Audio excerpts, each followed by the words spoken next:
Hello, mayong buntag sa tanan o magandang umaga pa sa lahat.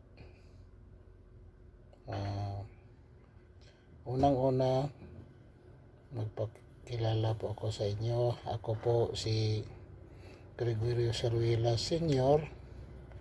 bilang isang safety practitioner sa construction at saka manufacturing. Bisaya po ako, pero pipilitin kong sarili ko na makapagsalita ng Tagalog kahit pa paano, para naman sa iba baka gusto nilang panoorin tong video na ito, maintindihan nila.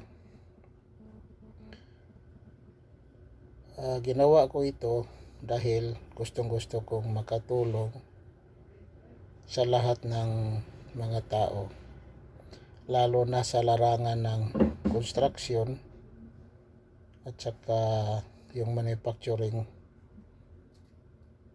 sa mga ginagawa nilang nakalipas at sa mga gagawin pa, kung ano ang dapat ihanda natin bago tayo mag-umpisa, or i-reassess natin yung mga nakaraan dahil sa mga hindi magandang pangyayari. Unang-una, bago tayo mag-umpisa sa natawag nating overview sa discussion natin or sharing tungkol sa health, safety, and environment.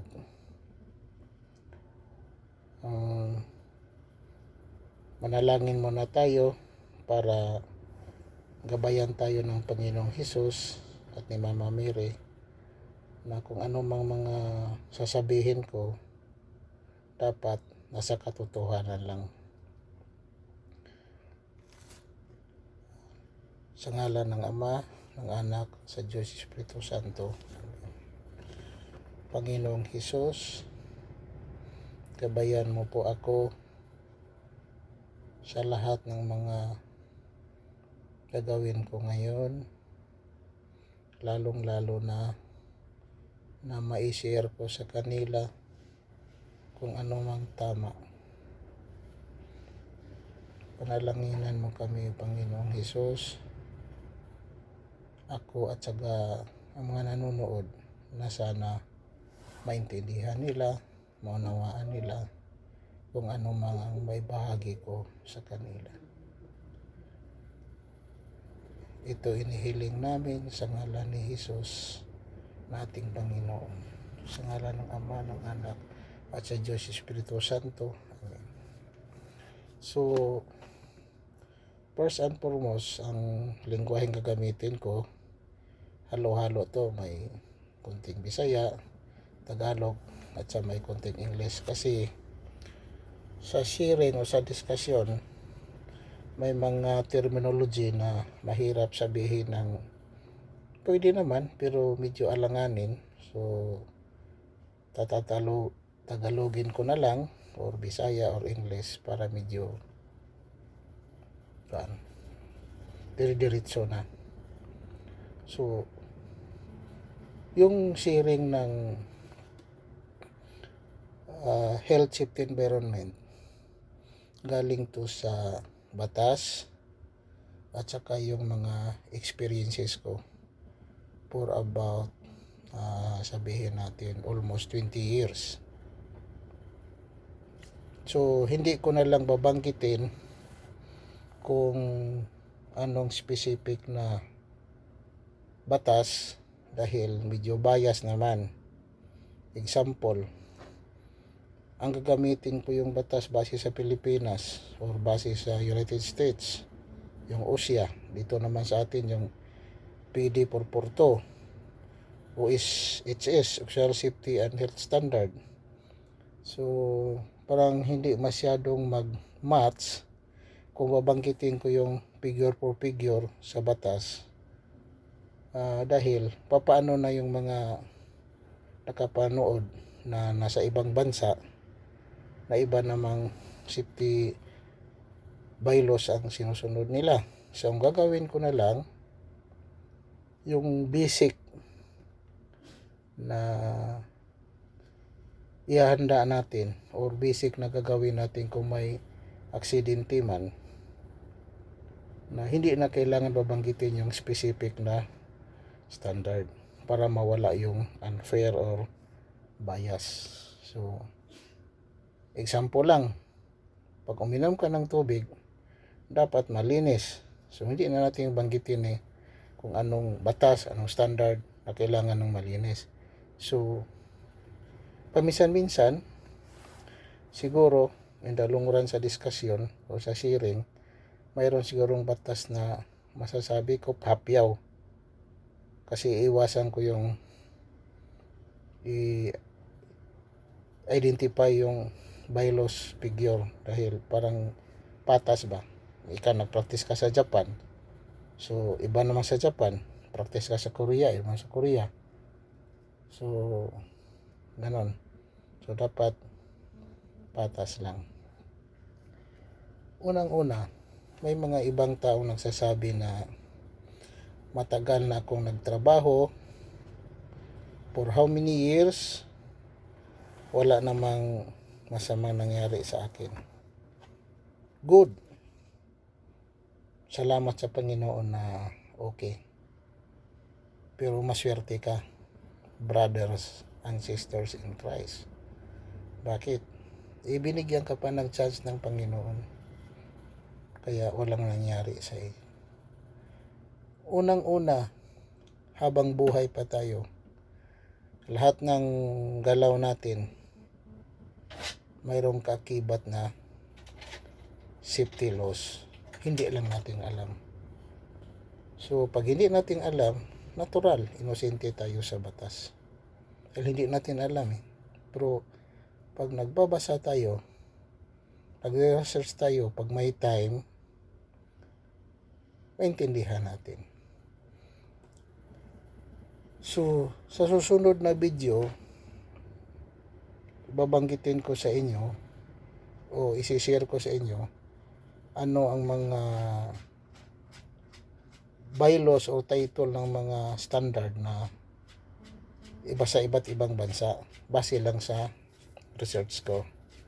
Yung gagawin ko, yung i-share ko sa inyo base sa bylaws, yung mga na-research ko at saka yung experiences ko sa buhay bilang isang licensed safety practitioner for about 20 years.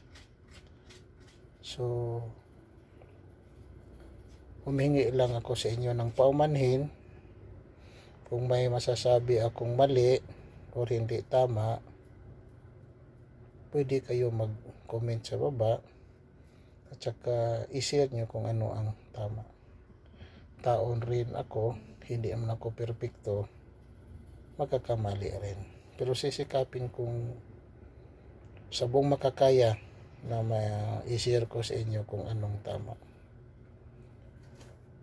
Tandaan natin na may kasabihan, hindi ako ang tama, hindi rin kayo ang tama. Kung hindi, ano ang tama?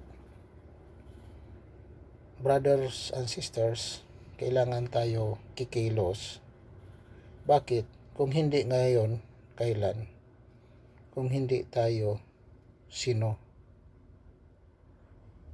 Ang pinakamabisang style natin bilang isang tao na gusto pang mabuhay sa ibabaw ng mundo, kailangan proactive tayo sa lahat ng mga kilos natin.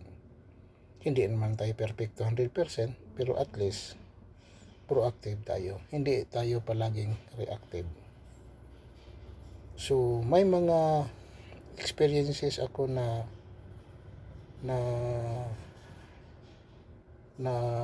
obserbahan sa mga naranasan ko yung construction, na sa bandang huli nalalaman nila na ano ka pala kaimportante ang safety. Sinabi ko na sa previous na ilang minuto pa lang nakalipas na ang safety, malalaman mo lang na totoo pag may masama na mangyari sa inyo. So ito ang kahulugan ng reactive. Para bang kung sa Bisaya manguros ka, managkilat o naigo na ka. So kung sa boxing pa, kakabiran mo yung mukha mo pero tinatamaan ka na. So kabir mo na. So parang nag-welding ka, nagsuot ka ng welding mask, welding face shield. Tapos ka na nag-welding, ano bang silbi? Nabubulag ka, suot ka ng safety glass mo, puro bulag ka na. So wala ling kwenta. So kailangan ang safety is proactive. At saka yung safety, mag-umpisa sa sarili natin. Tayo ang responsibilidad sa safety natin. Lahat ng aspeto tayo. Kaya tatalakayin natin sa susunod na video. So hanggang dito na lang. Maraming salamat sa Panginoong Diyos sa oras na binigay sa atin at sa inyo naman na nanonood. Kung mayroon kayong gustong i-request, i-write nyo lang sa comment section sa video na to. Parang babasahin ko, pipilitin ko yung sarili ko na masasagot ko yung concern nyo base sa karanasan ko at sa awa ng Panginoon. Sa practice ko, masasabi ko sa sarili ko, epektibo naman. Bakit? Makikita naman sa performance natin na mismo ang mga kliyente nagbigay ng appreciation. So ibig sabihin, kahit papaano nakakontribute tayo sa larangan ng profesyon natin. Maraming salamat po. God bless sa lahat. Bye-bye.